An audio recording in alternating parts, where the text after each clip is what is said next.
sommes en 64 après Jésus-Christ. Alors que Rome s'endort paisiblement, un doux soir de juillet, un incendie éclate près du Quercus Maximus. Cris, pleurs, éboulements, la scène tourne à l'apocalypse. Pourtant, du haut du Capitole, un homme est d'un calme olympien. Cet homme, c'est l'empereur Néron.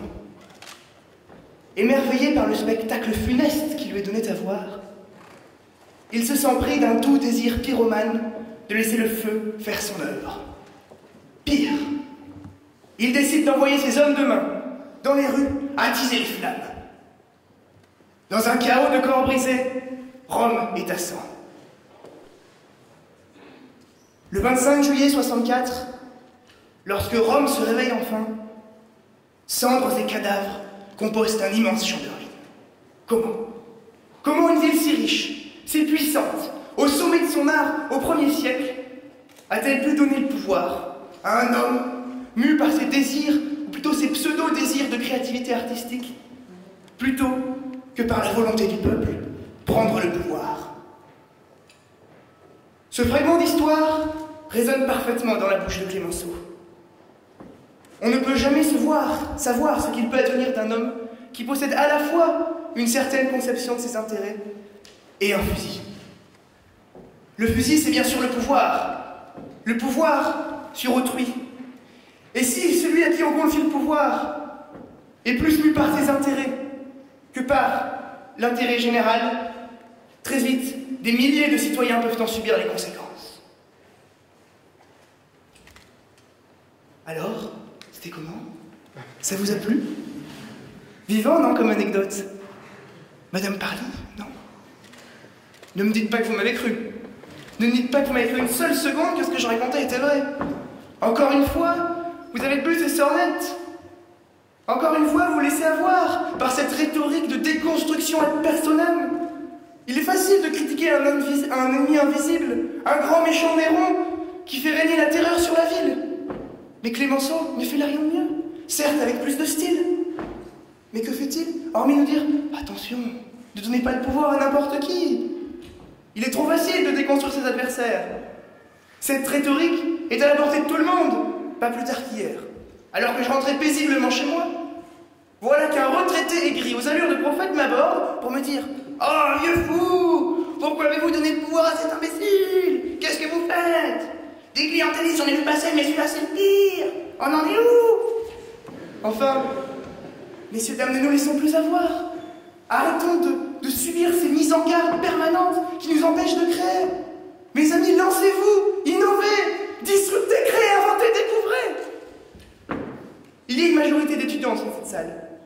Et je suis sûr que chacun d'entre vous a déjà expérimenté cette pénible sensation lorsque on propose à un professeur une alternative innovante pour résoudre un exercice, par exemple, et que l'on nous répond « Oh là, mais dans quoi te lances-tu? Non, non, non, ce n'est pas la bonne solution, ne te lance pas là-dedans, tu vas perdre du temps. On ne sait pas ce qui peut advenir si tu commences à faire ces hypothèses.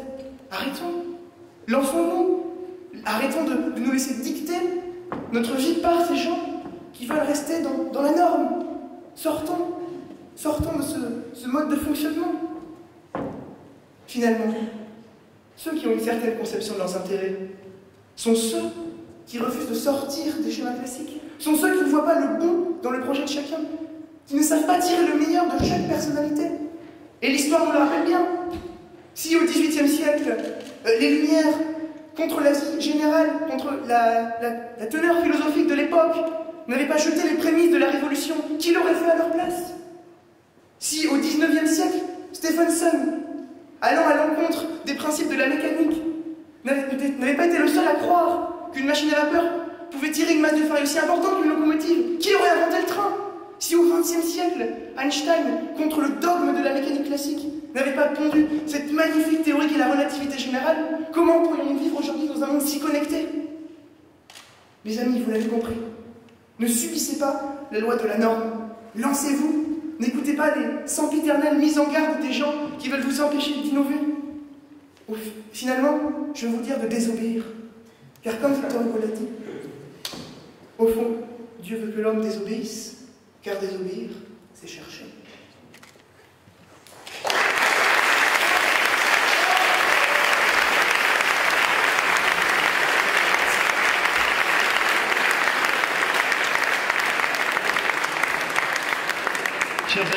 messieurs, Alban Zalit de l'école polytechnique.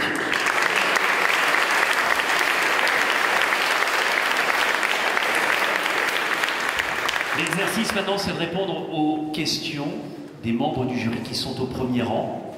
Qui veut poser la première question à Alban? Pas tous en même temps.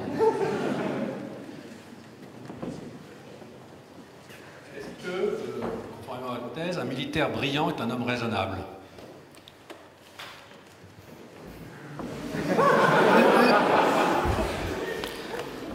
Il est vrai que l'armée est le monde de l'ordre, le monde de la norme où il faut respecter ce qui nous est dit, ce qui nous est ordonné. Et j'ai pu l'expérimenter moi-même à Polytechnique. Mais les plus grands militaires, les plus grands hommes d'État n'ont pas été ceux qui ont su, à un moment précis, avoir la lucidité nécessaire pour désobéir, pour savoir un petit peu garder cette lucidité de ne pas obéir aux ordres.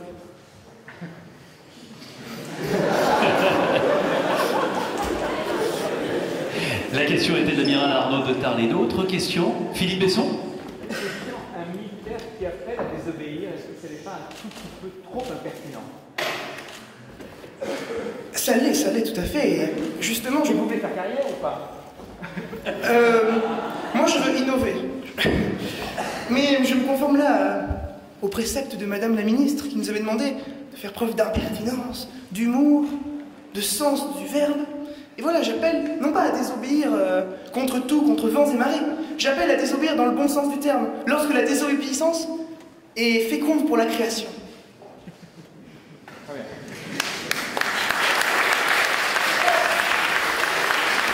Le général André Léac. Que pensez-vous de cette affirmation? Une bonne raison pour que la guerre se produise, c'est d'avoir les moyens de la faire.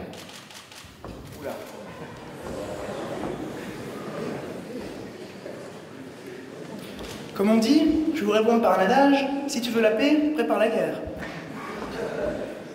Il faut donc, à mon sens, avoir les moyens de se prémunir, de prévenir le risque d'une attaque contre un État, sans pour autant perdre cet œil neuf sur les choses et rester dans les conventions.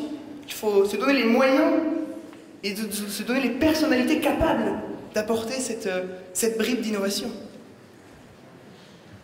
Une dernière question? Allez. Est-ce que vous n'avez pas un peu laissé de côté la question de l'usage ou des conditions de l'usage de la force? Question de Sophie Macariou, la présidente du musée Guimet. Mais tout à fait.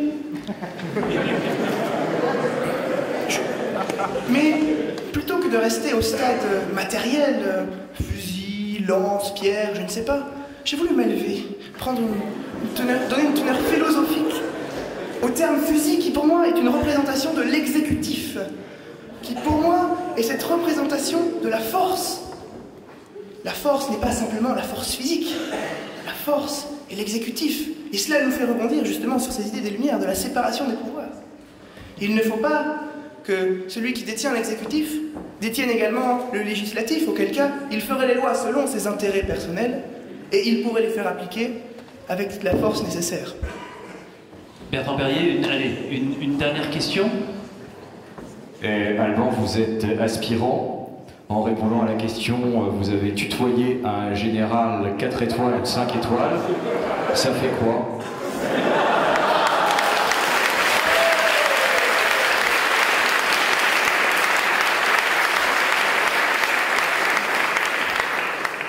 Comme l'a rappelé notre maître de cérémonie, Denis Brognard, j'aime l'adrénaline que procure la prise de parole en public.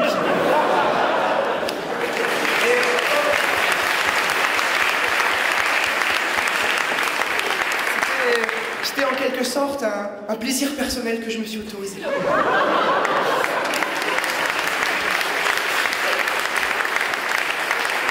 Mesdames, Messieurs, il était le premier, c'est pas facile d'ouvrir le bal de l'école polytechnique, Monsieur Alban Zalit.